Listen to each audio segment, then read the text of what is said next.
নূর ওর বিড়াল ছানাকে নিয়ে বাইরে খেলছে। আদিত্য একটু আগেই অফিসে চলে গেছে। নূর হাঁটতে হাঁটতে একটু বাগানের দিকে এগিয়ে গেল।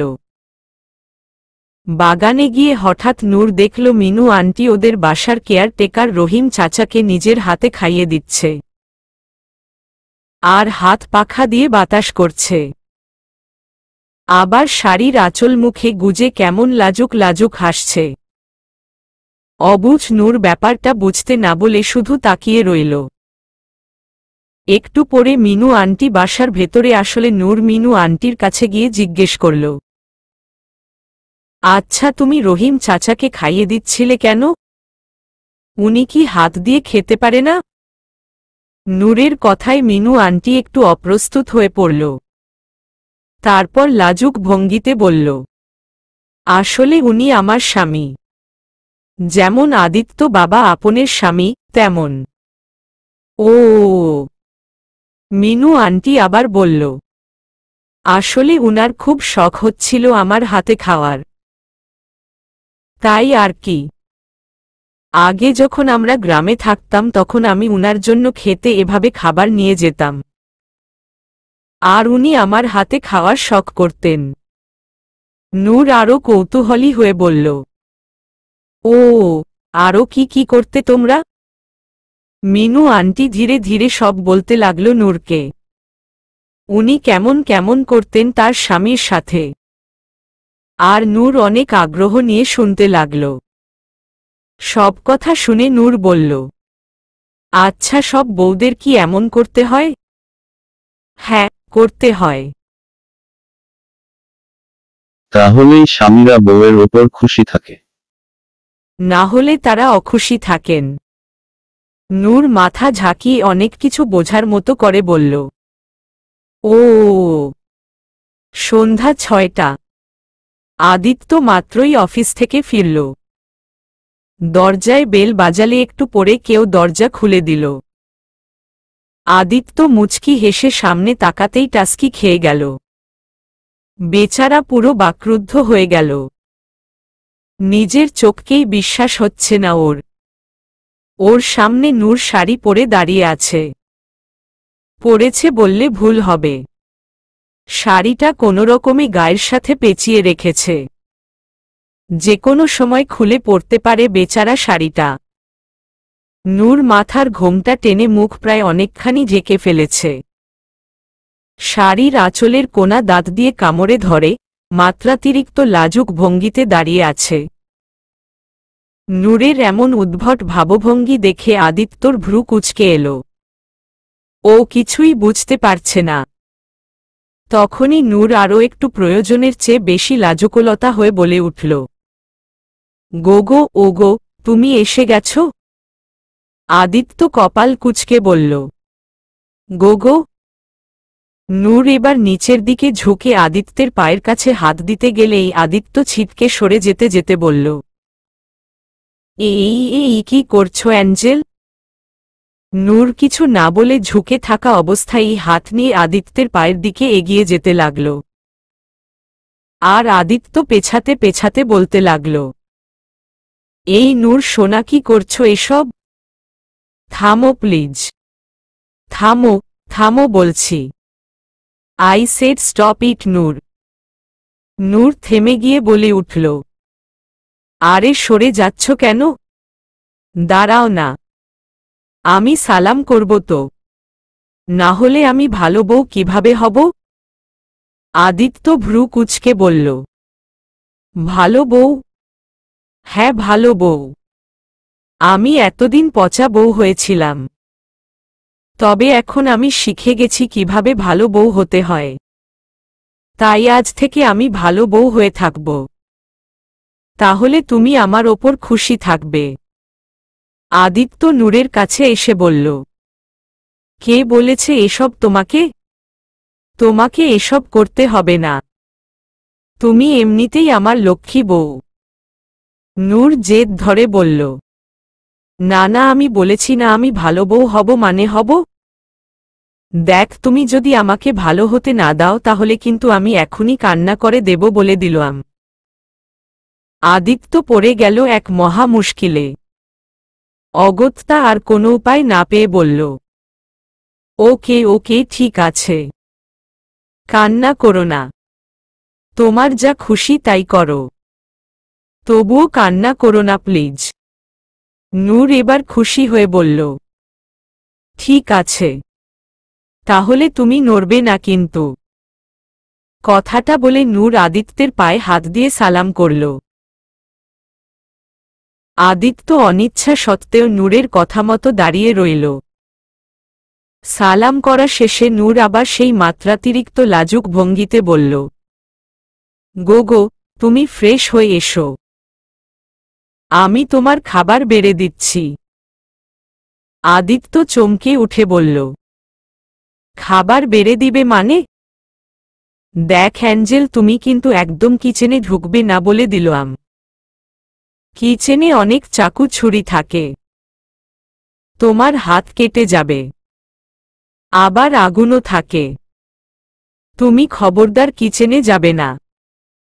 নূর মাথার ঘোমটা ঝামটি মেরে ফেলে দিয়ে ন্যাকা কান্না করে বলল, ধাত, আমাকে ভালো বউ হতে দেয় না,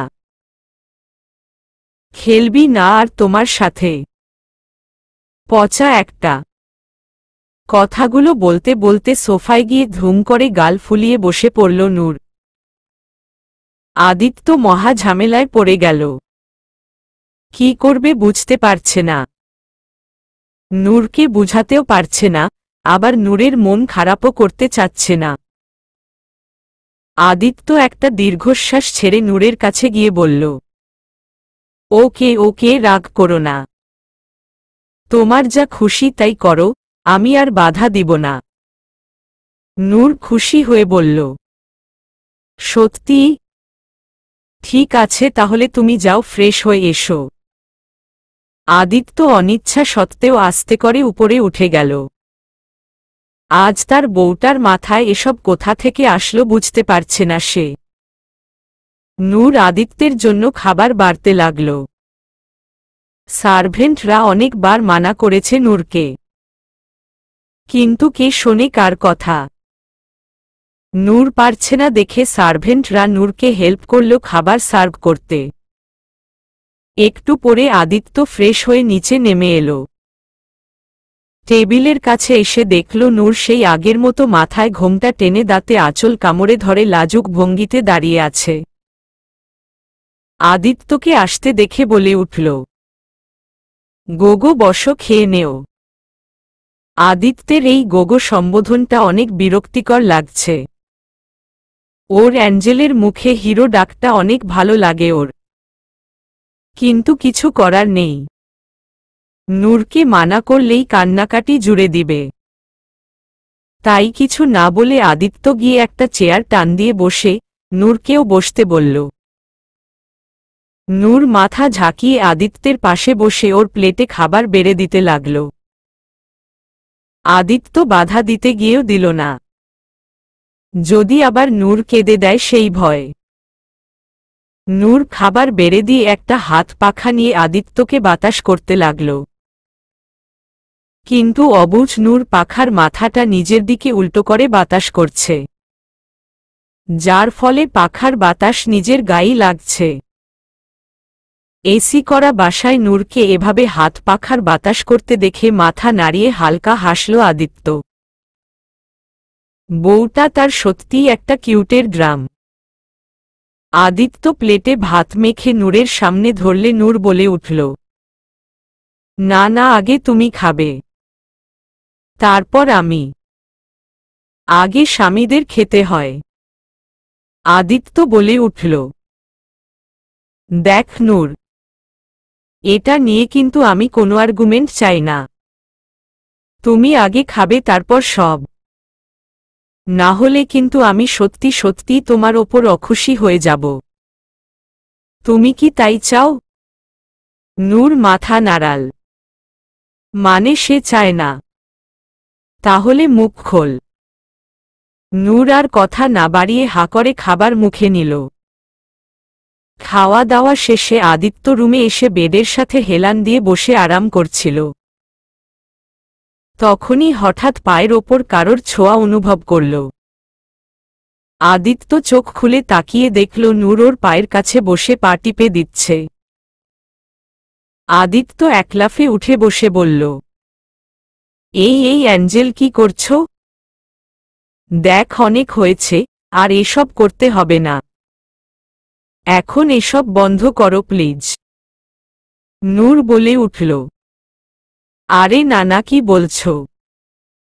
এখনো শেষ হয়নি তো। ভালো বউয়েরা এভাবে স্বামীদের পা টিপে দেয়, তাই আমিও দেব। তুমি চুপ করে শুয়ে থাকো, না হলে কিন্তু আমি আবার কেঁদে দেব।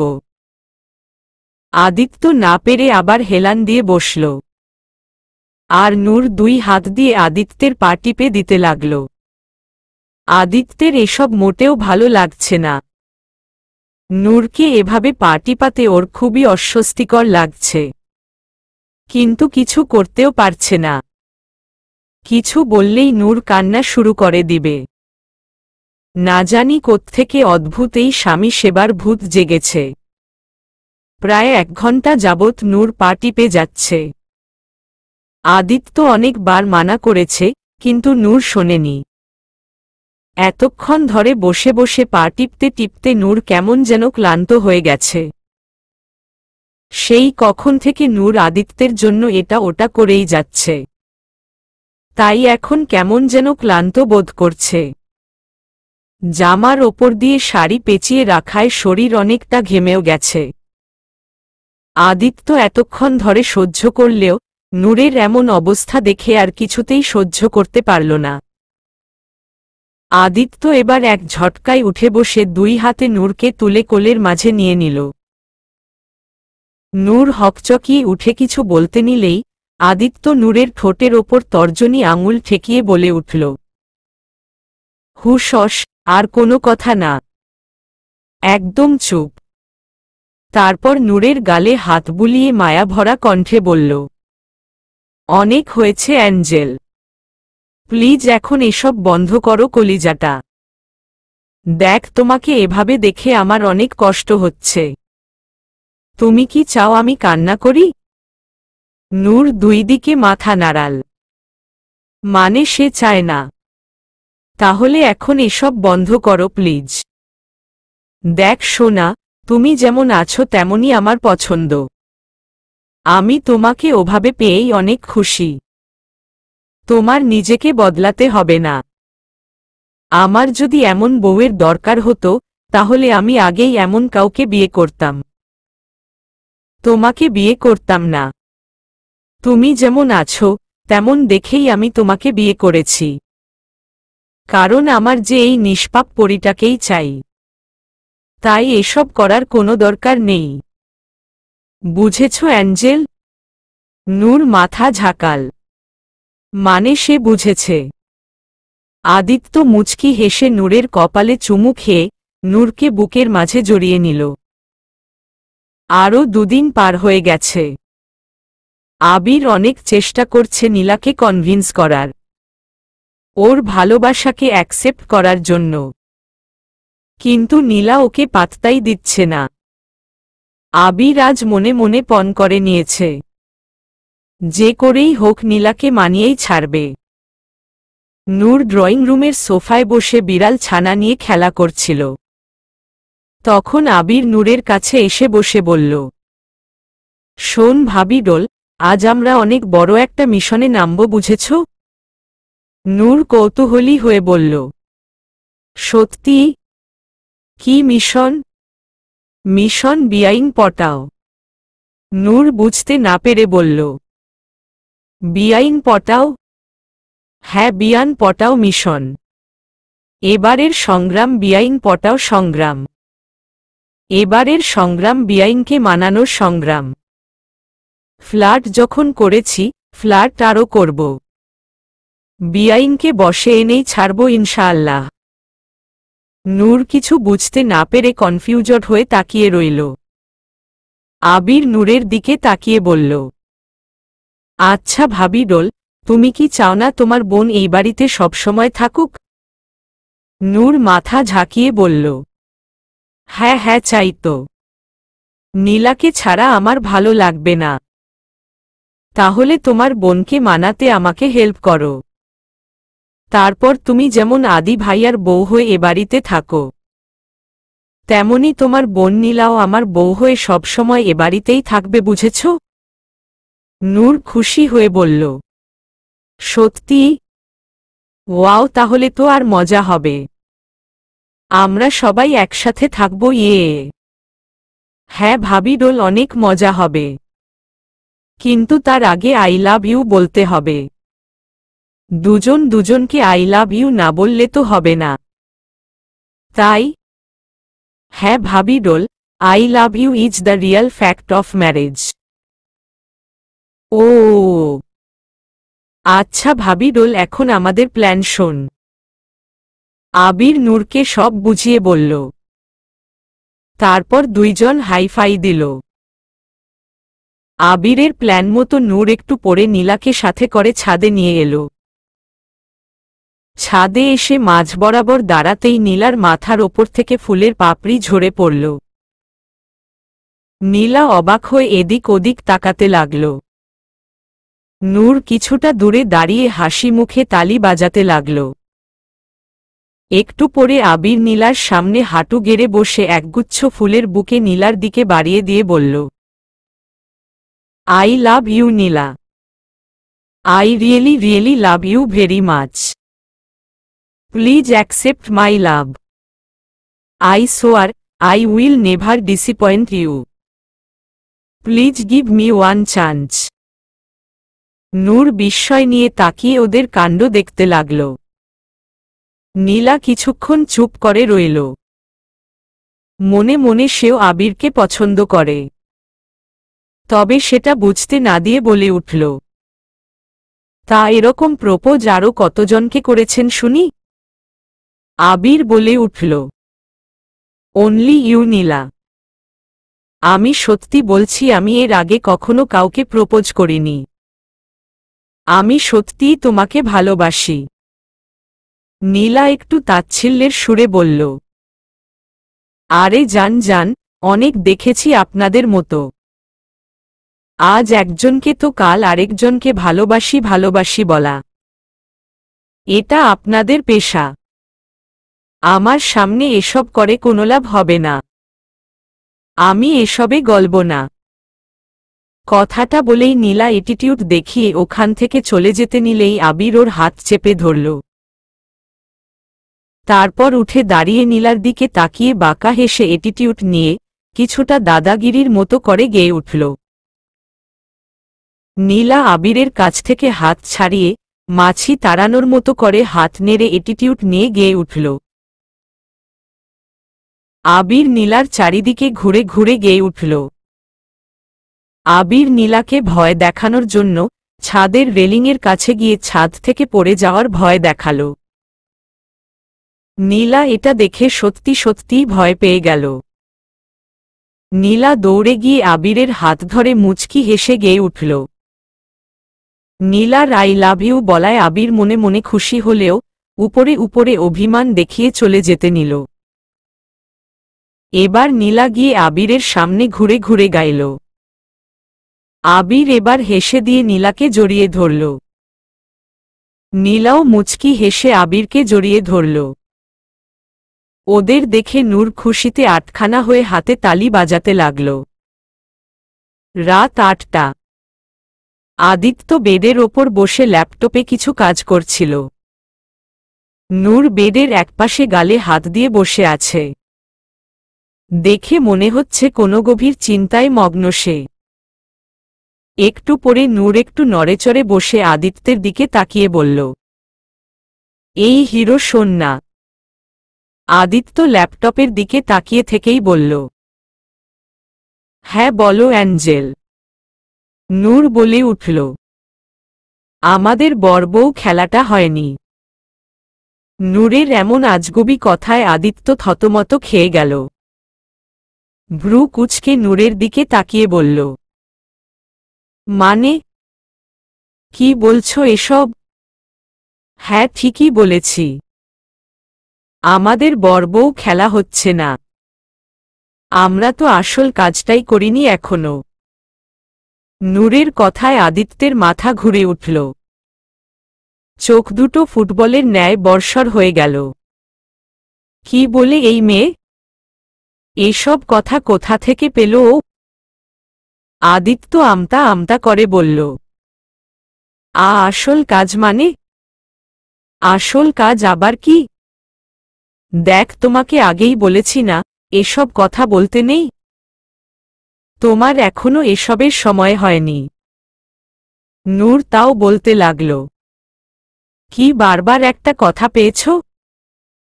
সময় হয়নি, সময় হয়নি। কখন হবে সেই সময় শুনি? আমি এত কিছু জানি না। আজকে আমরা আসল কাজটা করেই ছাড়ব, না হলে আমাদের বরবউ খেলা হবে না। আদিত্যের গলা শুকিয়ে আসছে নূরের কথা শুনে। কি করতে চাচ্ছে মেয়েটা? এখন একে সামলাবো কি করে? আদিত্য শুকনো ঢোক গিলে বলল, দেখ অ্যাঞ্জেল, ডিনারের সময় হয়ে গেছে। চলো আমরা আগে ডিনার করে আসি, কেমন? না, আগে তুমি ওই কাজটা করবে, তারপর সব হবে। দেখ নূর সোনা, জেদ করে না প্লিজ। তুমি না গুড গার্ল? প্লিজ আমার কথা মানো। নূর একইভাবে জেদ ধরে থেকে বলল, না না না, আমি বললাম ওটা করব মানে করব, এখনই করব।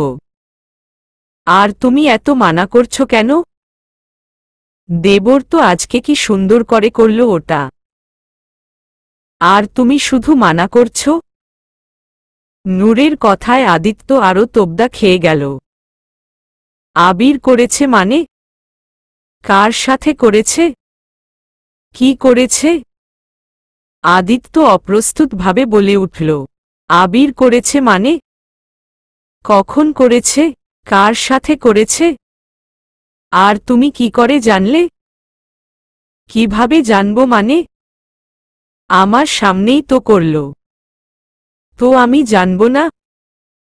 আদিত্যের যেন এবার পুরো পৃথিবীটাই ওর চোখের সামনে গোল গোল ঘুরতে লাগল।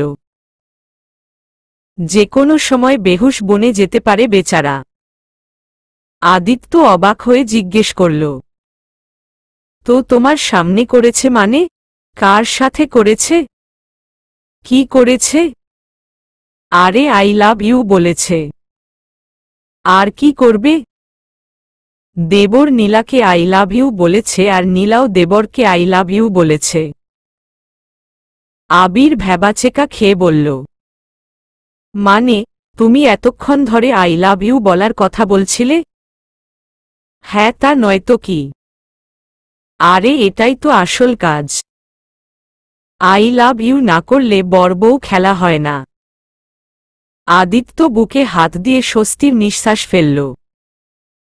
বেচারার এতক্ষণ ধরে কি নাকি ভেবে দম প্রায় আটকে ছিল। হঠাৎ আদিত্য বলে উঠল, 1 মিনিট, তার মানে আবির নীলাকে আই লাভ ইউ বলেছে? হ্যাঁ, সেটাই তো বলছি। দেবর নীলাকে নিয়ে বরবউ খেলবে, তাই ওরা আই লাভ ইউ বলেছে। কিন্তু আমরা তো আই লাভ ইউ না বলেই বরবউ খেলা শুরু করেছি, তাই আমাদের বরবউ খেলা হচ্ছে না। আমাদেরও আই লাভ ইউ করতে হবে, তাহলে খেলা ঠিক হবে। আদিত্য একটু হেসে নূরের চোখের দিকে তাকিয়ে গালে হাত রেখে বলল, তুমি কি আই লাভ ইউ এর মানে জানো? নূর বলে উঠল, হ্যাঁ জানি তো। ছেলে মেয়ে একজন আরেকজনকে আই লাভ ইউ বলে, তারপর ওরা হাগ করে। আদিত্য মুচকি হেসে বলল, আই লাভ ইউ এর মানে এটা না অ্যাঞ্জেল।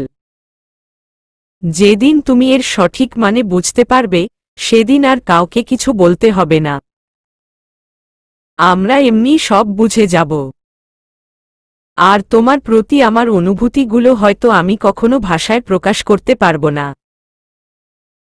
সম্ভবই হবে না। দুনিয়ার সব ভাষার সব কয়টা অক্ষর ফুরিয়ে যাবে, তবুও আমার অনুভূতিগুলো বলে শেষ হবে না। এটা যে অন্তহীন। আদিত্যের কথা নূরের অবুঝ মাথায় বোধগম্য হল না। নূর ঠোঁট উল্টিয়ে বলল, মানে? আদিত্য হেসে দিয়ে নূরের কপালের সাথে নিজের কপাল আলতো করে ঠোকা দিয়ে বলল, মানে কিছুই না। এখন চলো ডিনার করতে হবে। কথাটা বলে আদিত্য নূরকে কিছু বলার সুযোগ না দিয়ে ওকে কোলে তুলে নিল। তারপর নূরকে নিয়ে নিচে চলে গেল। আদিত্য অফিস থেকে ফিরসে গাড়িতে বসে কিছু একটা নিয়ে কেমন চিন্তায় আছে। সেটা দেখে বিহান বলে উঠল, কিরে, কি হইছে? এমতে মুখ লটকাইয়া আছোছ কেলা? আদিত্য গম্ভীর কণ্ঠে বলল, ইয়ার একটা টেনশনে আছি। আমাদের সিলেটের প্রজেক্টে একটু ঝামেলা হয়েছে। আমাদের দুজনের কাল সিলেট যেতে হবে, তাই চিন্তা হচ্ছে। নূরকে এভাবে একা রেখে যেতে আমার মন টানছে না। ওকে বাসায় রেখে অফিসে যতক্ষণ থাকি ততক্ষণই আমার টেনশনের শেষ থাকে না। সেখানে ওকে একা রেখে আউট অফ টাউন যাব কিভাবে? আবার না গেলেও হবে না।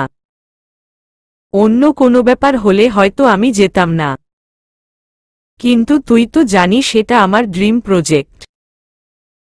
ওখানে আমার বাবা মার নামে আধুনিক আর মানসম্পন্ন একটা এনজিও খুলছি, যেখানে এতিম আর অবহেলিত বাচ্চাদের জন্য সকল ধরনের সুযোগ সুবিধা থাকবে।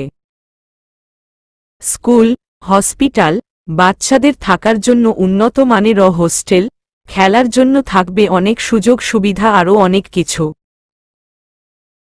জানি তো আমি। সবই তো বুঝলাম। তো এক কাজ করলেই তো হয়। নূরেরেও আমগো লগে লইয়া যাই, তাইলেই তে হইল। আরে না, মা বলেছে নূরের নাকি দূরের রাস্তায় জার্নি করতে অসুবিধা হয়, অনেক অসুস্থ হয়ে পড়ে। তাই ওকে সাথেও নিতে পারছি না। আর নূরের মা বাবাও একটু গ্রামের বাড়িতে গেছে, তাই তারাও আসতে পারবে না। হুমম, তাইলে আর কি করার? আরে তুই টেনশন লইছ না, কিছুই হইব না। বাসায় এতগুলান লোক আছে, আর আবির আর নীলাও তো আছে। ওরা দেইখা রাখব নূরেরে। আর তাছাড়া মাত্র একদিনেরই ব্যাপার। সকাল বেলা জামুগা, কাজবাজ সাইরা আবার রাতেই চইলা আমু। হ্যাঁ, তাই করতে হবে। তাছাড়া তো আর কোনো উপায় নেই। কথাটা বলে আদিত্য একটা দীর্ঘশ্বাস ছাড়ল। বিহান যতই বলুক তবু ওর টেনশন কমছে না। ওর অ্যাঞ্জেলটাকে এভাবে রেখে যেতে ওর মন টানছে না। কিন্তু না যে উপায় নেই। পরদিন ভোরের দিকেই আদিত্য আর বিহান সিলেটের উদ্দেশ্যে রওনা দেয়, যাতে তাড়াতাড়ি কাজ শেষ করে আবার সকাল সকাল ফেরত আসতে পারে। রাতে আদিত্য নূরকে কোলের মাঝে নিয়ে নরম সুরে ভালোভাবে বুঝিয়ে দিয়েছে যে তার আজ অনেক ইম্পর্টেন্ট একটা কাজ আছে, তাই বাসায় আসতে হয়তো দেরি হতে পারে। সেই যেন কান্না কাটি না করে। নূর বাচ্চাদের মতো ঘাড় কাত করে বলেছিল, আচ্ছা, কিন্তু তুমি বেশি দেরি করো না। তোমাকে ছাড়া আমার ভালো লাগে না। আদিত্য মুচকি হেসে নূরকে বুকের মাঝে জড়িয়ে নিয়ে বলেছিল, তোমাকে ছাড়া আমারও ভালো লাগে না সোনা পাখি।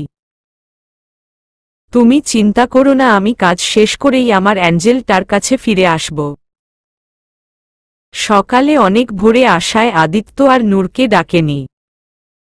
আসার সময় অনেকক্ষণ নূরের মুখটার দিকে তাকিয়েছিল। তারপর নূরের কপালে অনেকটা সময় নিয়ে চুমু খেয়ে নূরের হাতের উল্টো পাশে একটা চুমু দিয়ে বেরিয়ে এসেছে আদিত্য। আসার সময় সবাইকে বারবার করে বলে দিয়ে এসেছে, সবাই যেন নূরের খেয়াল রাখে, ওকে চোখে চোখে রাখে। এক মুহূর্তের জন্যেও যেন ওকে একা না ছাড়ে। এত কিছুর পরেও আদিত্যের টেনশনের শেষ নেই। গাড়িতে বসে বসেও শুধু নূরের টেনশনই করছে। মনটা কেমন যেন ওর ধুকপুক করছে। ওর অ্যাঞ্জেলটা যেন ঠিক থাকে। আর কিছু চাই না ওর। ম্যাম, খবর পাক্কা। আদিত্য স্যার আজ সিলেটের উদ্দেশ্যে রওনা দিয়েছে। আজ সে ঢাকার বাইরে থাকবে। ফোনটা কেটে একটা শয়তানি হাসি দিল শরীফা বেগম। এমন একটা সুযোগের আশাই তো সে ছিল। আদিত্যের অফিসের এক ছেলেকে টাকা খাইয়ে আদিত্যের সব ইনফরমেশন নিত। আর আজ সে একটা সুবর্ণ সুযোগ পেয়েছে। এই সুযোগ সে হাতছাড়া করবে না। মনে মনে বলছে, আজ তো ওই পাগল মেয়েটাকে তার আসল জায়গা দেখিয়েই ছাড়ব। ও কি ভেবেছিল আমার প্ল্যান ফেইল করে ওই পাগল মেয়েটা জিতে যাবে? কখনোই না। শরীফা বেগম তার চোখের কাঁটাকে কিভাবে উপড়ে ফেলতে হয় তা ভালো করেই জানে। আজ দেখে নিস আমি তোর সাথে কি করি। কথাগুলো ভেবে শয়তানি হাসি দিল শরীফা বেগম। সকাল 10টা। নূর নিজের রুমে বসে বিড়াল ছানা দিয়ে খেলছে। নীলা একটু আগে কলেজে গেছে। আজ নাকি ওর একটা ইম্পর্টেন্ট অ্যাসাইনমেন্ট আছে, তাই যেতে হয়েছে। নূরকে বলে গেছে ও ঘন্টা খানিকের ভিতরেই ফিরে আসবে। আবিরকেও ওর বাবা একটা জরুরি কাজে তার অফিসে ডেকেছে। আবির প্রথমে যেতে চেয়েছিল না নূরকে একা রেখে, কিন্তু আশরাফ রহমান বলেছেন একটা জরুরি কাগজে নাকি আবিরের সিগনেচার লাগবে। কাজটা ইম্পর্ট্যান্ট না হলে তাকে যেতে বলতো না। বলেছে শুধু সিগনেচারটা করেই চলে যেতে পারবে।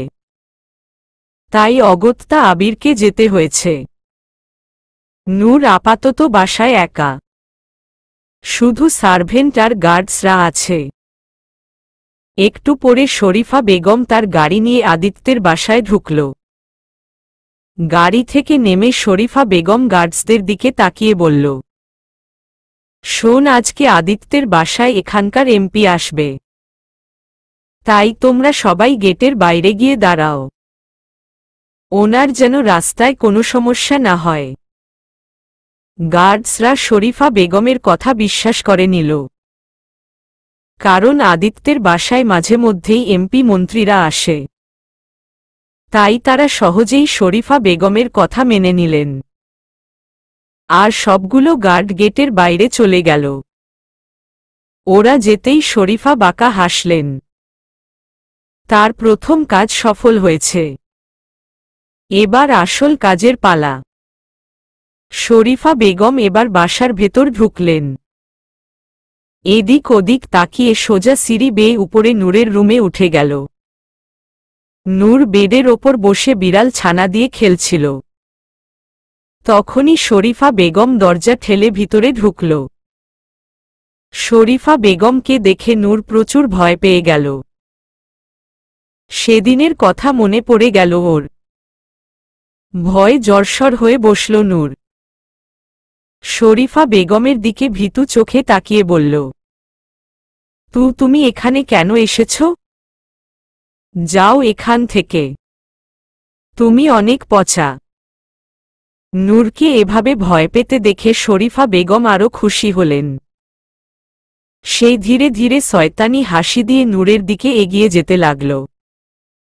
নূর আরো ভয় গুটিয়ে যেতে যেতে বলল, এই এদিকে আসছো কেন? চলে যাও এখান থেকে। যাও বলছি। শরীফা বেগম নূরের কাছে গিয়ে নূরের দিকে ঝুঁকে শয়তানিভাবে জোরে জোরে হাসতে লাগল। নূর ভয়ে হাত দিয়ে দুই কান চেপে ধরে বলতে লাগল, চুপ করো, চুপ করো। যাও এখান থেকে। না হলে আমার হিরো এসে তোমাকে অনেক বকা দিবে। শরীফা বেগম আরো উচ্চস্বরে হাসতে লাগল।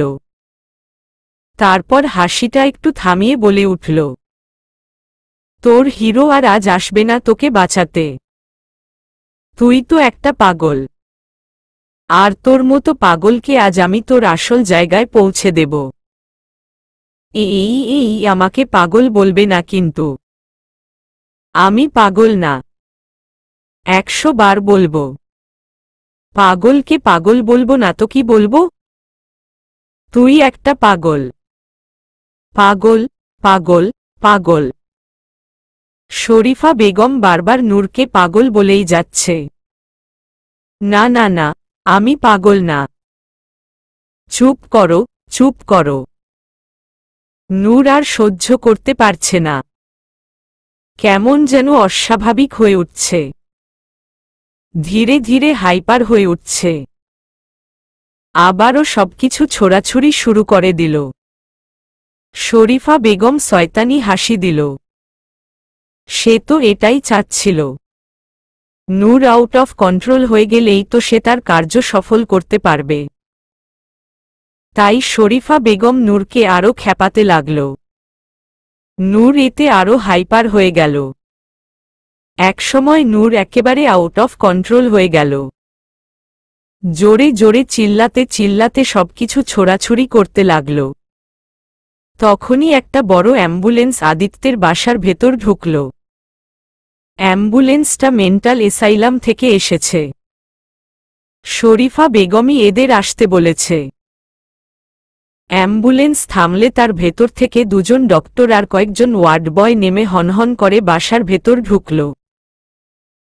সার্ভেন্টরা তাদের দেখে কিছু জিজ্ঞেস করতে গেলে তখনই ওপর থেকে নূরের চিল্লানোর আওয়াজ শোনা গেল। আওয়াজ শুনে সবাই নূরের রুমের দিকে দৌড়াল। শরীফা বেগম ডক্টরদের আসতে দেখে কপালে হাত চেপে ধরে মেলোড্রামা করে বলে উঠল, আপনারা এসেছেন? দেখুন দেখুন কেমন উন্মাদ পাগল এই মেয়ে। দেখুন সবকিছু কেমন ভাঙচুর করছে। আমার কপালটাও ফাটিয়ে দিয়েছে। প্লিজ আপনারা এই বদ্ধ উন্মাদ পাগল মেয়েটাকে নিয়ে যান, না হলে এই পাগল সবাইকে মেরে ফেলবে। একে নিয়ে গিয়ে পগলা গারদে শেকল দিয়ে বেঁধে রাখুন। সার্ভেন্টরা শরীফা বেগমকে কিছু বলতে গেলে শরীফা সবার দিকে চোখ গরম করে সবাইকে চুপ থাকতে বলে। সবাই ভয়ে আর কিছু বলতে পারে না। ডক্টর নূরের পাগলামো দেখে ওয়ার্ড বয়গুলোকে বলল নূরকে ধরে গাড়িতে তুলতে। ডক্টরের কথামতো লোকগুলো নূরকে ধরার জন্য ওর দিকে এগিয়ে গেল। লোকগুলোকে কাছে আসতে দেখে নূর আরও ছোড়াছুড়ি করে চিল্লাচিল্লি করতে লাগল। লোকগুলো গিয়ে নূরের 2 হাত চেপে ধরল। নূর ছাড়া পাওয়ার জন্য ছটফট করতে লাগল, আর জোরে জোরে চিল্লিয়ে কেঁদে উঠে বলতে লাগল, ছাড়ো আমাকে, ছাড়ো, ছেড়ে দাও আমাকে, আমি কোথাও যাব না, ছাড়ো আমাকে। কিন্তু লোকগুলো শুনল না। নূরের হাত ধরে নূরকে টেনে হিচড়ে রুম থেকে বের করে নিয়ে আসল। তারপর টানতে টানতে সিঁড়ি বেয়ে নিচে নেমে এলো। সার্ভেন্টরাও ওদের পেছনে পেছনে নেমে এলো। নূরের অবস্থা দেখে ওদের চোখেও পানি চলে আসছে। ওরা লোকগুলোকে অনেকবার মানাও করছে কিন্তু লোকগুলো শুনছেই না। শরীফা বেগম পছন থেকে বিশ্বজয়ের হাসি দিল। নূর জোরে জোরে কাঁদছে আর ছাড়া পাওয়ার জন্য হাত পা ছোড়াছুড়ি করতে করতে বলছে, ছেড়ে দাও আমাকে, ছেড়ে দাও। হিরো কোথায় তুমি? হিরো আসো না, বাঁচাও আমাকে। নূর ফ্লোরে ঝুলে পড়ে হাত ছাড়ানোর চেষ্টা করছে আর পা দিয়ে লোকগুলোকে জোরে জোরে লাথি মারছে। লোকগুলোর মধ্যে একটা লোক রেগে গিয়ে নূরের গালে ঠাস করে থাপ্পড় লাগিয়ে দিল। আসলে মেন্টাল রোগীদের সাথে ওরা এভাবেই করে। নরম গালে এমন শক্ত থাপ্পড় পোড়ায় নূরের ঠোঁট ফেটে রক্ত বের হতে লাগল। গালে 5 আঙুলের দাগ বসে গেল। নূর ব্যথা পেয়ে আরো জোরে জোরে কাঁদতে লাগল। অন্য আরেকটা লোক এসে নূরের মুখে রুমাল বেঁধে দিল। নূর এবার শুধু গোঙাতে লাগল। এতক্ষণ চুপ থাকলেও নূরকে এভাবে মারতে দেখে সার্ভেন্টরা আর চুপ করে থাকতে পারল না। মিনু আন্টি সহ বাকি সবাই তেড়ে গিয়ে নূরকে লোকগুলোর কাছ থেকে ছাড়ানোর চেষ্টা করতে লাগল। তখন কিছু লোক এসে সার্ভেন্টদের সরিয়ে নিয়ে গিয়ে তাদের একটা রুমের ভেতর আটকে রাখল। শরীফা বেগমের এসব দেখে অনেক মজা লাগছে। সে আগেই এইসব লোকেদের টাকা খাইয়ে রেখেছিল, যাতে তারা শরীফা বেগমের প্ল্যান অনুযায়ী কাজ করে। শরীফা বেগম বিশ্বজয়ের হাসি দিয়ে দরজার দিকে তাকাতেই তার পিলে চমকে গেল। দরজায় আদিত্যকে দাঁড়িয়ে থাকতে দেখে শরীফা বেগমের আত্মার পানি শুকিয়ে গেল। আদিত্য, আদিত্য কি করে এলো এখানে? ওর তো সিলেট যাওয়ার কথা, এখানে কি করে এলো? ফ্ল্যাশব্যাক। আদিত্যরা প্রায় অনেকটা রাস্তা চলে গিয়েছিল, কিন্তু হঠাৎই আদিত্যের কেমন যেন প্রচুর অস্থির লাগতে শুরু করল। বুকটা কেমন যেন ধুকপুক করতে লাগল। বারবার শুধু নূরের কথাই মনে পড়তে লাগল। আদিত্য তখন নূরকে দেখার জন্য ল্যাপটপ চালু করতে নিয়ে দেখল ল্যাপটপে চার্জ নেই। আদিত্য নীলার নাম্বারে ফোন করল, কিন্তু নীলা ফোন রিসিভ করল না। তারপর আবিরকে ফোন করল, কিন্তু ওর ফোন ব্যস্ত পেল। আদিত্য তারপর বাসার নাম্বারটি কল করল, কিন্তু সেখানেও কাউকে পেল না। আদিত্যের অস্থিরতা আরও বেড়ে গেল। বুকটা কেমন কাঁপছিল, শরীর ঘেমে উঠতে লাগল। আদিত্য আর পারছে না। এই মুহূর্তে নূরকে না দেখতে পেলে ওর দম বন্ধ হয়ে যাবে। তাই ও বিহানকে তাড়াতাড়ি গাড়ি ব্যাক করে বাসার দিকে যেতে বলল। বিহান অনেকবার জিজ্ঞেস করল কি হয়েছে, কিন্তু আদিত্যের শুধু একটাই কথা, বাসায় চল। অগত্যা বিহান গাড়ি ব্যাক করে। বাসার সামনে এসে সব গার্ডসদের বাইরে দাঁড়িয়ে থাকতে দেখে আদিত্য তাদের ডেকে বলল, কি ব্যাপার, তোমরা সবাই বাইরে দাঁড়িয়ে আছো কেন? গার্ডসরা বলল, স্যার আপনার চাচি বলল আজ নাকি এমপি আসবে, তাই বাইরে পাহারা দিতে। আদিত্য ভ্রু কুঁচকে বলল, হোয়াট? এমপি আসবে আর আমি জানব না? আদিত্যর কেমন খটকা লাগল। চাচি গার্ডসদের একথা কেন বলেছে? কি করতে চাচ্ছেন উনি? আদিত্য আর দেরি না করে দ্রুত গতিতে বাসার দিকে এগুল। বাসার দরজায় আসতেই নূরকে এই অবস্থায় দেখে স্তব্ধ হয়ে গেল আদিত্য। নূরকে এই অবস্থায় দেখতে হবে তা স্বপ্নেও ভাবেনি আদিত্য। কেমন যেন পাথর হয়ে গেল আদিত্য। বর্তমানে আদিত্য মূর্তির মতো দাঁড়িয়ে আছে দরজায়। আদিত্যকে দেখে ডক্টর আর ওয়ার্ড বয়গুলো অনেক ভয় পেয়ে গেল। সাথে সাথে থেমে গেল ওরা। সাদমান শাহরিয়ার আদিত্যকে চিনে না এমন লোক অনেক কম। এটা যে আদিত্যর বাড়ি তা ওদের জানাই ছিল না। আগে জানলে কখনোই আসতো নয়তো ওরা। সবাইকে দরজার বাইরে তাকাতে দেখে নূরও সেদিকে তাকাল। আদিত্যকে দেখে নূরের জানে পানি ফিরে এলো। নূর অতি করুণ দৃষ্টিতে আদিত্যের দিকে তাকাল। ফুলে যাওয়া লাল চোখ জোড়া দিয়ে অশ্রুধারা গড়িয়ে পড়ছে। এই দৃশ্য কেমন করে সহ্য করবে আদিত্য? এর চেয়ে যে মরণ ঢের ভালো। তখনই বিহান এসে আদিত্যের কাছে দাঁড়াল। সামনে এসব দেখে বিহানও হতভম্ব হয়ে গেল। বিহান রাগে চিল্লিয়ে বলল, এই তোরা কারা? নূরের সাথে কি করতাছস তোরা? নূরর। বিহান দৌড়ে গিয়ে লোকগুলোকে এলোপাতাড়ি কয়েক ঘা দিয়ে নূরের কাছ থেকে সরিয়ে দিল। তারপর নূরের কাছে গিয়ে ওকে ধরে আস্তে করে সোফায় বসিয়ে দিয়ে ওর মুখের বাঁধন খুলে দিল। বাঁধন খুলতেই নূর আদিত্যের দিকে তাকিয়ে হিরো বলে ফুঁপিয়ে কেঁদে উঠল। আদিত্য তখনও পাথরের মতো দাঁড়িয়েই আছে। ওর দৃষ্টির কেন্দ্রবিন্দু শুধুই নূর। আশেপাশের সবকিছুই আপাতত ধোঁয়াশা ওর কাছে।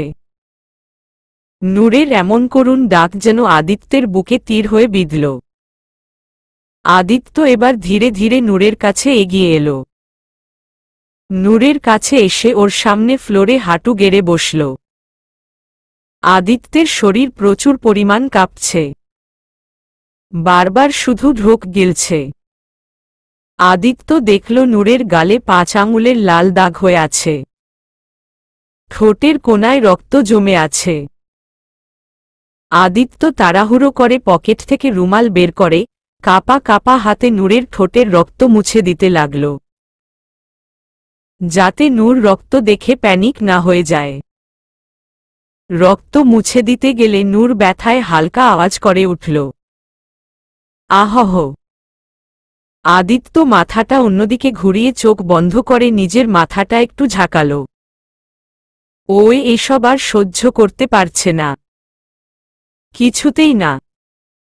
যাকে সে মাটিতে রাখে না পিঁপড়ায় খাবে, মাথায় রাখে না উকুনে খাবে, এমন ভাবে রাখে। যার শরীরে সে ফুলের টোকাও লাগতে দেয় না, তাকে আজ এই অবস্থায় দেখে আদিত্যের কলিজা ছিঁড়ে যাচ্ছে। আদিত্য আবার নূরের দিকে তাকালে নূর লোকগুলোর দিকে আঙুল তুলে দেখিয়ে কাঁদতে কাঁদতে বলতে লাগল, ওরা আমাকে। অতিরিক্ত কাদার জন্য নূর ঠিকমতো কথাও বলতে পারছে না। আদিত্য 2 হাতে নূরের মুখটা আগলে ধরে আদুরে গলায় বলল, হুস, আর কাঁদে না সোনা পাখি। দেখ আমি এসে গেছি না, তোমার হিরো এসে গেছে। আর কোনো ভয় নেই, আর কেউ আমার অ্যাঞ্জেলকে কিছু করতে পারবে না। তুমি এবার শান্ত হও সোনা। আদিত্যের কথায় নূরের কান্নার মাত্রাটা একটু কমে এলো। তখনই নীলা বাসায় চলে এলো। নূরের এই অবস্থা দেখে নীলা দৌড়ে গেল নূরের কাছে। নূরের কি হয়েছে বারবার তাই জিজ্ঞেস করতে লাগল। আদিত্য নীলাকে বলল, তুমি একটু ওকে ভেতরে নিয়ে যাও, আমি তোমাকে পরে সব বলছি। নীলা মাথা ঝাঁকিয়ে নূরকে ধরে আস্তে আস্তে উপরে নিয়ে যেতে লাগল। নূর ঠিকমতো হাঁটতেও পারছে না, নীলাকে ধরে কোনোরকমে হেঁটে যাচ্ছে।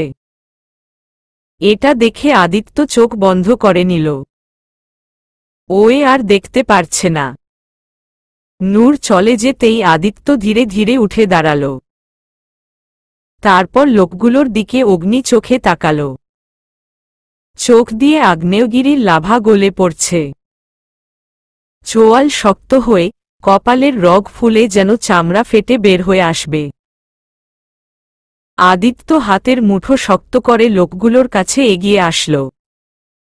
আদিত্যের এমন ভয়ানক রূপ দেখে লোকগুলো ভয় থরথর করে কাঁপছে। শরীফা বেগমেরও ভয় অবস্থা খারাপ। আদিত্য ওদের সামনে এসে চোয়াল শক্ত করে বলল, ওর গায়ে হাত তুলেছে কে? লোকগুলো শুধু ভয় থরথর করে কাঁপছে, কেউ কিছুই বলছে না। আদিত্য উচ্চস্বরে বলে উঠল, আমি জানতে চাই কে নূরের গায়ে হাত তুলেছে। এরই মধ্যে বিহান সার্ভেন্টদের রুমের দরজা খুলে দিয়েছে। তাই মিনু আন্টি নূরকে চড় দেওয়া লোকটার দিকে হাত তুলে দেখিয়ে বলল, আদি বাবা এই লোকটা বৌমনিরে মারছে। মিনু আন্টির ইশারা অনুযায়ী আদিত্য ওই লোকটার দিকে ক্রুদ্ধ দৃষ্টিতে তাকাল। এক হাত দিয়ে লোকটার কলার টেনে নাক বরাবর একটা ঘুষি মেরে দিল। লোকটা ছিটকে নিচে পড়ে গেল। আদিত্য নিচে বসে লোকটার হাত ধরে বলে উঠল, তুই মেরেছিস? কোন হাত দিয়ে মেরেছিস বল? এই হাত দিয়ে? এই হাত দিয়ে আমার কলিজায় হাত দিয়েছিস তুই? তোর কলিজাটা বের করে দেখতে হবে এত সাহস কি করে হলো তোর কলিজায়? লোকটা কেঁদে দিয়ে আকুতি মিনতি করে বলল, ভুল হয়ে গেছে স্যার, মাফ করে দিন, আর কখনো এমন হবে না, আর কখনো এমন হওয়ার জন্য তোর হাতটাই থাকবে না। কথাটা বলেই আদিত্য ব্লেজারের পেছনে থেকে একটা ধারালো চাকু বের করল। লোকটার হাতের পাঞ্জা ফ্লোরে চেপে ধরে এলোপাথারিভাবে চাকু দিয়ে হাতে কোপাতে লাগল। লোকটা গগনবিদারী আর্তনাদ করে উঠল, কিন্তু আদিত্য থামল না। ও আজ একটা হিংস্র পশুর মতো করছে। শরীফা বেগম আরো বেশি ভয় কুঁকড়ে যাচ্ছে। সে যে আজ রাগের বশে অনেক বড় একটা বোকামি করে ফেলেছে তা হাড়ে হাড়ে টের পাচ্ছে। আদিত্য না জানি তার সাথে কি করে। আদিত্য এবার উঠে দাঁড়িয়ে বাকি লোকগুলোকেও ইচ্ছেমতো মারতে লাগল। মারতে মারতে সবগুলোকে প্রায় আধামরা করে ফেলেছে। আদিত্যের মাথায় আজ রক্ত উঠে গেছে। বিহান অনেক ঘাবড়ে গেল। আদিত্যকে সে এর আগে কখনো এতটা হিংস্র হতে দেখেনি। আদিত্যকে এভাবে ওর নিজেরও ভয় লাগছে। আদিত্য সবাইকে মারা শেষে গান বের করে সবগুলোকে শ্যুট করতে নিলেই বিহান দৌড়ে এসে ওকে থামিয়ে দিয়ে বলল, হুহুত হইছে, এখন থামো। অগ কি দোষ? দোষ তো অন্য কারোর, যে অগ এইখানে আনছে। ওরা তো খালি পেয়াদা, আসল মাস্টার মাইন্ড তো অন্য কেউ। কথাটা বলে বিহান শরীফা বেগমের দিকে রাগী দৃষ্টিতে তাকাল। আদিত্য এবার লোকগুলোকে ছেড়ে দিয়ে শরীফা বেগমের দিকে অগ্নি দৃষ্টিতে তাকাল। শরীফা ভয় পেয়ে আমতা আমতা করে বলল, দে দেখ আদিত্য, আমি তোমার ভালোর কথা ভেবেই এসব করেছি। নূরকে মেন্টাল এসাইলাম পাঠালেই সবচেয়ে ভালো হবে, ওখানে পাগলদের। শরীফা বেগম কথা শেষ করার আগেই আদিত্য বাড়ি কাঁপানো এক হুঙ্কার দিয়ে উঠল, মিসেস রহমান। আদিত্যের হুঙ্কারে শরীফা বেগমের অন্তরাত্মা কেঁপে উঠল। এই প্রথম আদিত্য চাচি না বলে নাম ধরে ডাকল। আদিত্য ক্রুদ্ধ কণ্ঠে বলে উঠল, আপনার সাহস দেখে আমি অবাক হচ্ছি। আপনি কি ভুলে গেছেন এই আদিত্য কি জিনিস? কি কি করার ক্ষমতা রাখি আমি? তারপরও এমন একটা কাজ করতে আপনার কলিজা কাঁপল না? একবারও ভাবলেন না এই আদিত্য জানতে পারলে কি হবে?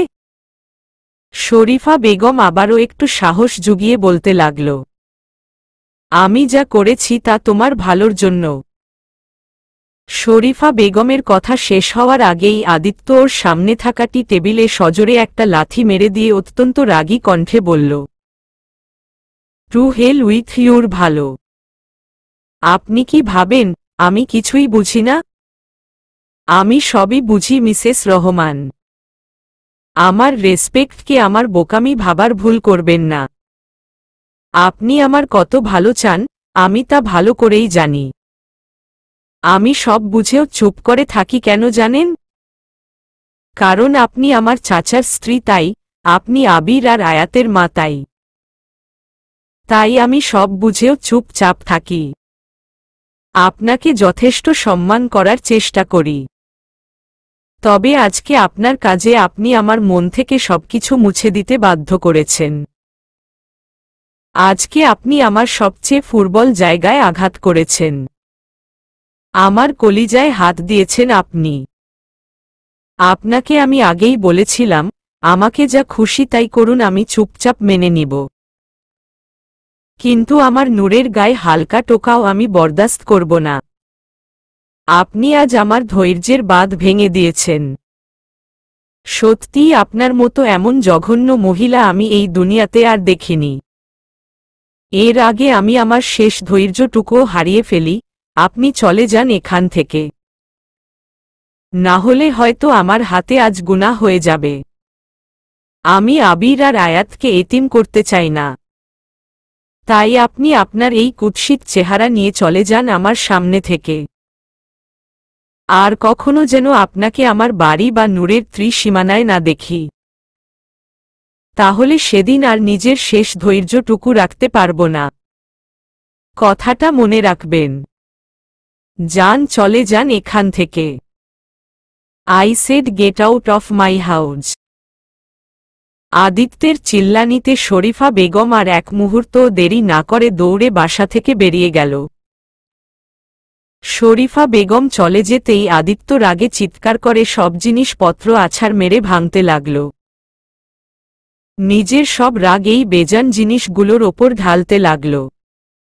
বিহান দৌড়ে এসে আদিত্যকে ঝাপটে ধরে ওকে শান্ত করতে লাগল। আদিত্য একসময় ফ্লোরে হাঁটু গেড়ে বসে আহত কণ্ঠে বলল, উনি এমন কেন করেন আমার সাথে বিহান? আমি কি ক্ষতি করেছি তার? আজ আমার অ্যাঞ্জেলের কি অবস্থা করেছেন উনি? ওই মাছুম মেয়েটা তার কি ক্ষতি করেছেন? বিহানের কাছে কোনো উত্তর নেই। কি বা বলবে ও? আদিত্যর জন্য ওর অনেক খারাপ লাগছে। ছেলেটা কত হাসিখুশি থাকতে শুরু করেছিল। ওই জোচ্চোর মহিলা এসে আবার ওর ক্ষত তাজা করে দিয়ে গেল। আদিত্য নূরকে কোলের মাঝে নিয়ে জড়িয়ে ধরে মাথায় হাত বুলিয়ে দিচ্ছে। আর নূর আদিত্যের শার্ট খামচে ধরে বুকের মাঝে লুকিয়ে আছে। কান্না থেমে গেছে, তবে এখনো মাঝে মাঝে শরীর কেঁপে ফুপিয়ে ফুপিয়ে উঠছে। আদিত্যের নিজেকে আবারও আজ অনেক অসহায় মনে হচ্ছে। আজ যদি ওর বাবা মা বেঁচে থাকত তাহলে হয়তো নূরের সাথে এসব হতো না। তারা তাদের বৌমার খেয়াল রাখত, ওর কোনো ক্ষতি হতে দিত না। আজ যদি ও ফিরে না আসত তাহলে ওর অ্যাঞ্জেলের কি হয়ে যেত, সেটা ভাবতেই আদিত্যের রুহু কেঁপে উঠছে। আদিত্য আরও নিবিড়ভাবে নূরকে জড়িয়ে নিয়ে নূরের মাথার ওপর পরপর কয়েকটা চুমু খেল। এই মেয়েটাকে ছাড়া যে তার বেঁচে থাকা অসম্ভব। আদিত্য নূরের মাথায় হাত বুলিয়ে নরম সুরে বলল, অ্যাঞ্জেল তুমি বস, আমি তোমার জন্য খাবার নিয়ে আসি। হ্যাঁ। নূর আদিত্যের শার্ট আরও শক্ত করে ধরে ভীতু স্বরে বলল, না না, তুমি কোথাও যাবে না। কোথাও যাবে না আমাকে ছেড়ে। না হলে ওরা আবার আসবে, আবার আমাকে নিয়ে যেতে আসবে। কোথাও যাবে না তুমি। নূরকে এভাবে ভয় পেতে দেখে আদিত্যের বুকের ভেতর মোচড় দিয়ে উঠল। আদিত্য নূরের মাথায় হাত বুলিয়ে বলল, ওকে ওকে, যাচ্ছি না, যাচ্ছি না সোনা, আমি এখানেই আছি তোমার কাছে। তুমি শান্ত হও প্লিজ। আদিত্যের আজ প্রথম মনে হচ্ছে নূর সুস্থ হলে ভালো হতো। কমছে কম নিজের ভালো মন্দটা বুঝতে পারত, নিজের খেয়াল রাখতে পারত। তখন আর কেউ ওর সাথে এমন কিছু করতে পারত না। আদিত্য আল্লাহর কাছে চাইছে ওর অ্যাঞ্জেলটা যেন জলদি সুস্থ হয়ে ওঠে। ওই ঘটনার 1 সপ্তাহ পার হয়ে গেছে। নূর এখন আবার আগের মতো প্রাণচঞ্চল হয়ে উঠেছে। সবই আদিত্যর কেয়ার আর ভালোবাসায় হয়েছে। নূরকে হাসি খুশি দেখে আদিত্যও খুশি। আদিত্য আর সিলেট যায়নি, বিহানকে পাঠিয়েছিল ওখানে। আর নিজেও ভার্চুয়ালি সব মিটিংয়ে অ্যাটেন্ড করেছিল। পুরো কাজ না হলেও আপাতত কিছু সমস্যার সমাধান হয়েছে। বাদবাকি পরে দেখে নিবে আদিত্য।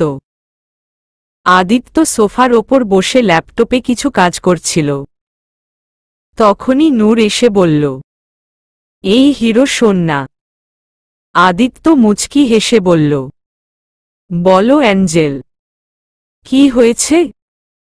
দেবর আর ননদকে একটু আসতে বলো না, ওরা না কয়দিন হলো আর আসছে না। নূর ওদের অনেক মিষ্টি করছে। আদিত্য ভ্রু কুঁচকে ভাবল, নূর ঠিকই বলেছে। ও নিজেও খেয়াল করেছে আবির আর আয়াত কয়দিন হলো এ বাসায় আসছে না। তাহলে কি ওরা সেদিন ওর মায়ের সাথে আমার করা ব্যবহারের জন্য রাগ করেছে? আদিত্য নূরের দিকে তাকিয়ে বলল, আচ্ছা, আমি ওদের ফোন করে আসতে বলছি, তুমি চিন্তা করো না। কথাটা বলে আদিত্য ফোন বের করে আবিরকে ফোন করল। ফোন রিসিভ হলে আদিত্য বলে উঠল, 10 মিনিট আছে তোদের হাতে। 10 মিনিটের ভেতর তোকে আর আয়াতকে আমার বাসায় দেখতে চাই। কথার হেরফের হলে আমি কি করতে পারি সেটা নিশ্চয় তোকে বলতে হবে না। রাখলাম। কথাটা বলেই আদিত্য ফোন রেখে দিল। তারপর নূরের দিকে তাকিয়ে বলল, বলে দিয়েছি, দেখবে ওরা একটু পরেই চলে আসবে। আচ্ছা। ঠিক 10 মিনিটের মাথায় আবির আর আয়াত হুড়মুড় করে দৌড়ে বাসার ভেতর ঢুকল। ভেতরে ঢুকে দুইজন হাঁটুতে ভর দিয়ে হাঁপাতে হাঁপাতে লাগল। সবাই ওদের অবস্থা দেখে হাসতে লাগল। কারণ আবিরের পরনে একটা টাওয়াল আর টি শার্ট, মুখে শেভিং ক্রিম লাগানো, এক পাশে শেভ করেছে আরেক পাশে এখনো ক্রিম লাগানো, আর আয়াতও একটা টি শার্ট আর প্লাজো পরা।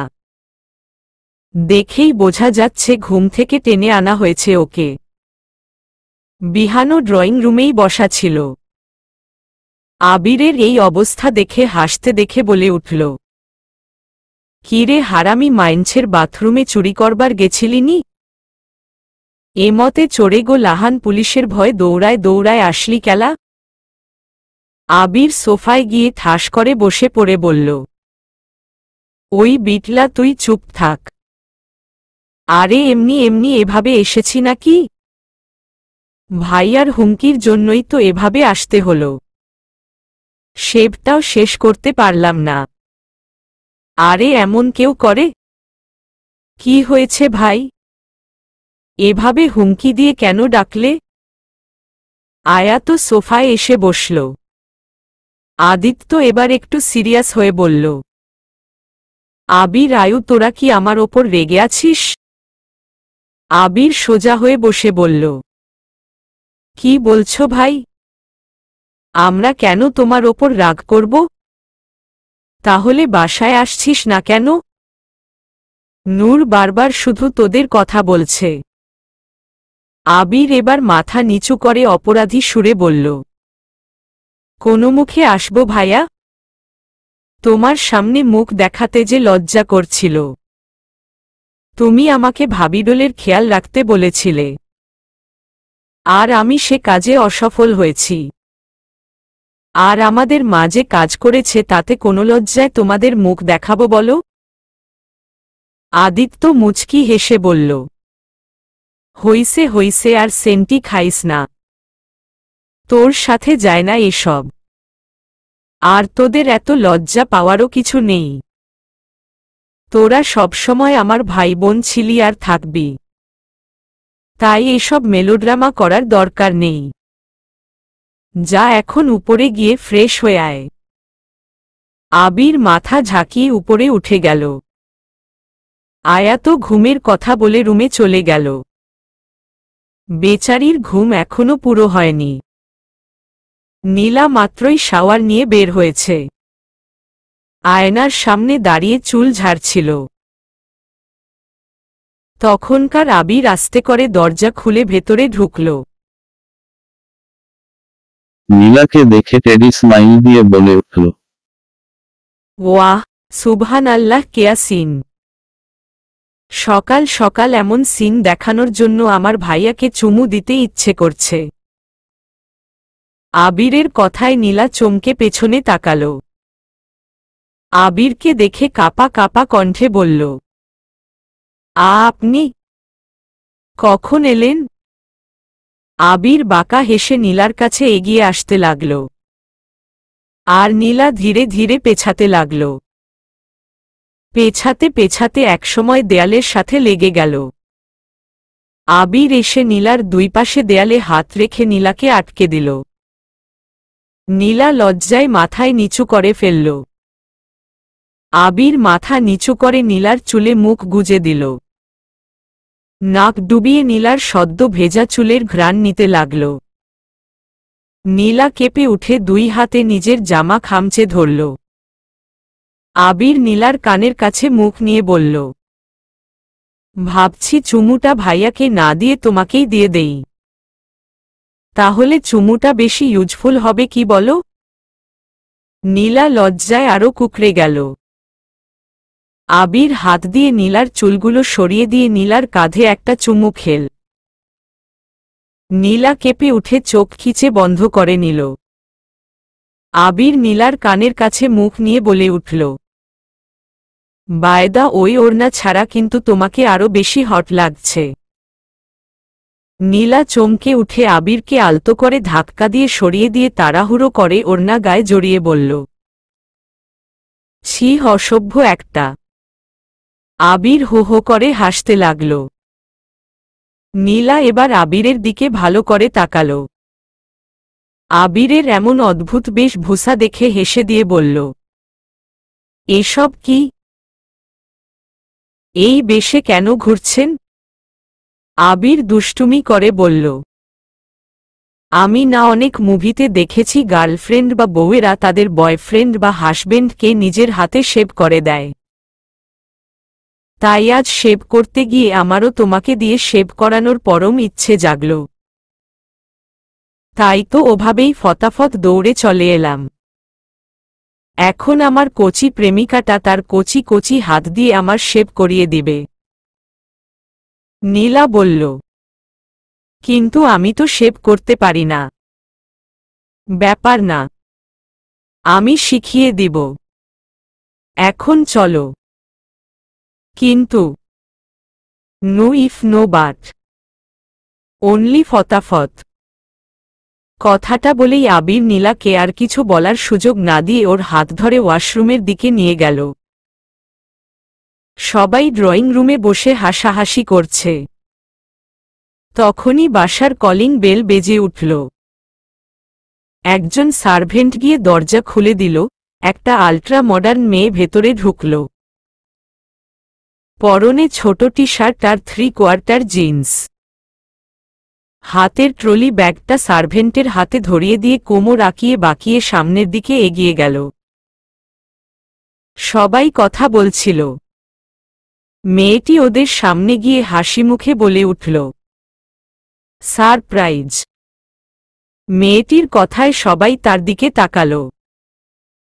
মেয়েটিকে দেখে সবাই ভ্রু কুঁচকে ফেলল। নূর আর নীলা বাদে বাকি সবার এক্সপ্রেশন দেখেই বোঝা যাচ্ছে তারা খুব একটা খুশি হননি মেয়েটিকে দেখে।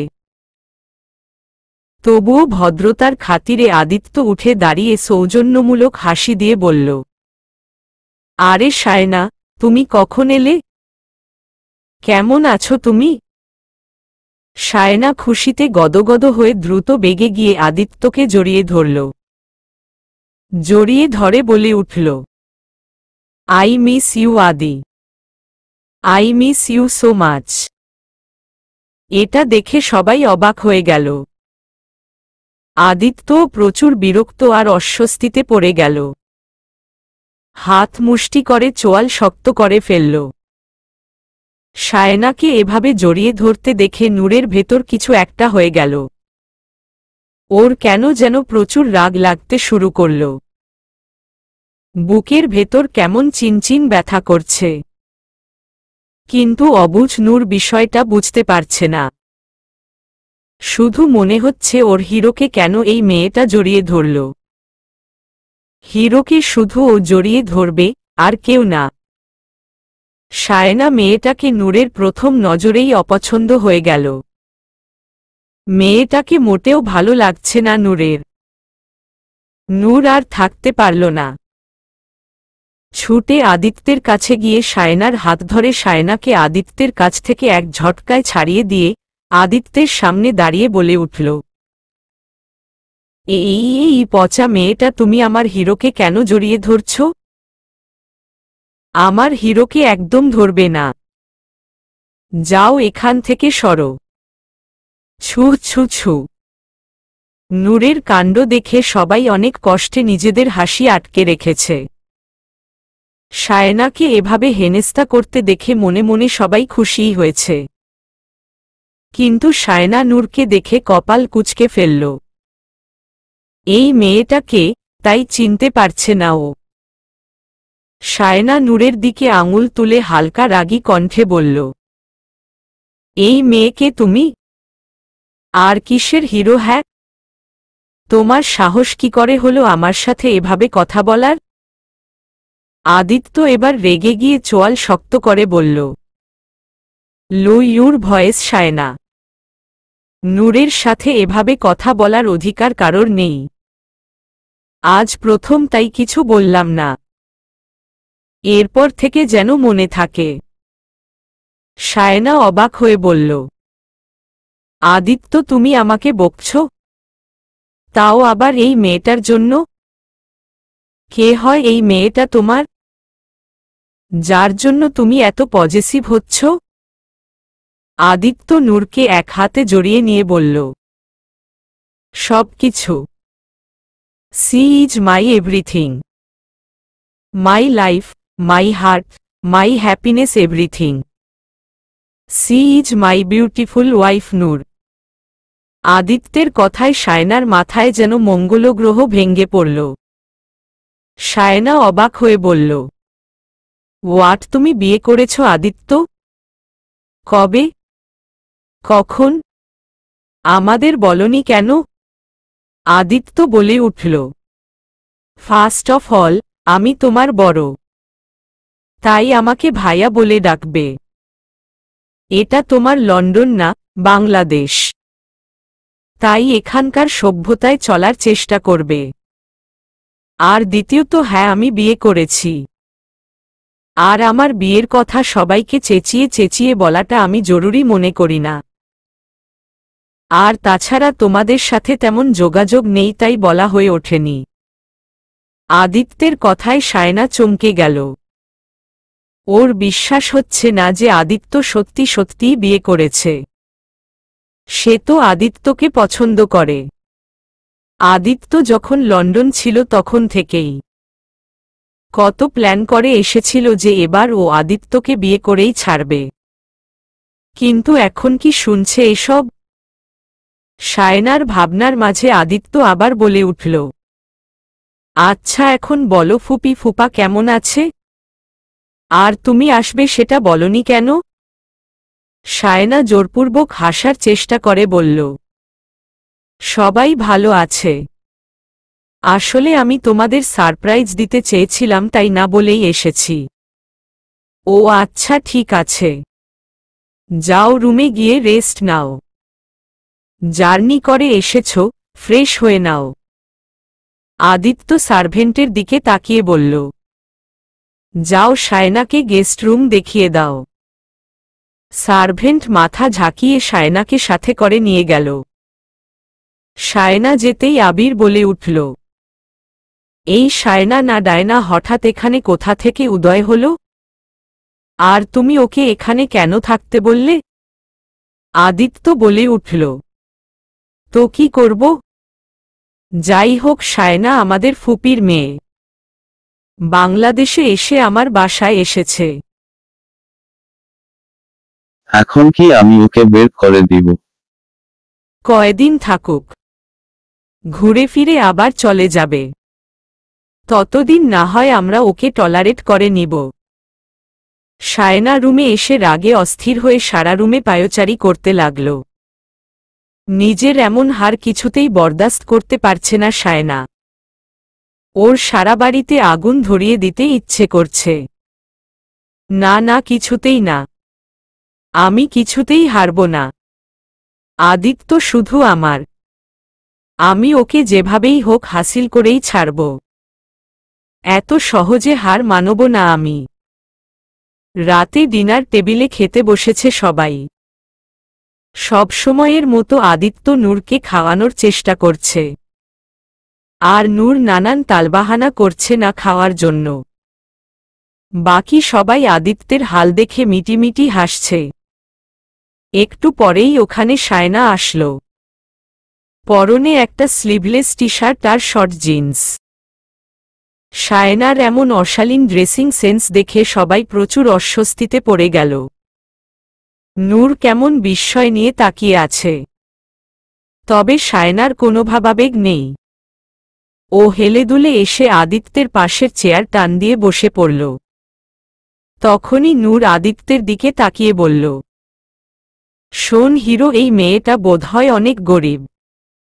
একে তুমি কিছু টাকা পয়সা দিয়ে দাও। হ্যাঁ, সায়নাকে ইশারা করে কথাটা বলল নূর। সায়না তেলে বেগুনে জলে উঠে বলল, হোয়াট রাবিশ! আমাকে কোনো দিক দিয়ে তোমার গরিব মনে হয়? নূর অবলীলায় বলে উঠল, সব দিক দিয়েই। তোমার টাকা পয়সা নেই বলেই তো এত কম কম কাপড় পরে আছো। পুরো কাপড় কেনার টাকা নেই তোমার, তাই না? আহারে হিরো, তুমি ওকে কিছু টাকা দিয়ে দাও। বেচারি তাহলে পুরো কাপড় কিনতে পারবে। নূরের কথা শুনে আবির আর বিহান নিজেদের হাসি আর আটকাতে পারল না।